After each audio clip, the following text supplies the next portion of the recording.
বা আচার করে দেখাবো। তো তার জন্য আমি আমগুলোকে প্রথমে ধুয়ে লম্বা করে কেটে মাঝে একটা কেটে নিয়েছি।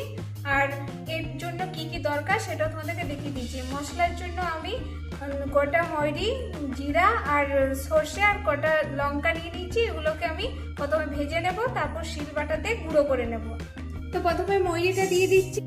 ময়রি ভাজা হয়ে গেছে, এরপর আমি জিরেটা ভেজে নেব। জিরাটা আমি ভেজে নিলাম, জিরা আর শুকনো লঙ্কাটা। গোটা সরষে দিয়েছিলাম, গোটা সরষে আমার ভাজা হয়ে গেছে। এরপর সব মশলাগুলো আধ বাটা করে বেটে নেব। গোটা সরষা আর জিরেগুলোকে গুঁড়ো করে নিচ্ছি। তা আমগুলো কেটে নেওয়ার পর নুন হলুদ মাখিয়ে রোদে 3 ঘন্টা রেখেছিল। তারপরে এই যে আমি গোটা জিরাটা বেটে গুঁড়ো করে নিয়েছি, গোটা জিরাটা এর মধ্যে দিয়ে দেবো।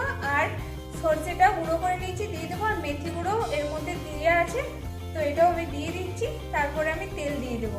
এবার আমি ময়রি ভাজা দিয়ে দেবো। এরপর আমি তেল দিয়ে দেবো।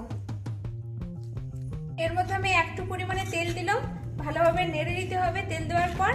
আর 3 থেকে 4 দিন আবার রোদে দিতে হবে। এর মধ্যে আমি আবার তেল পরে অ্যাড করব।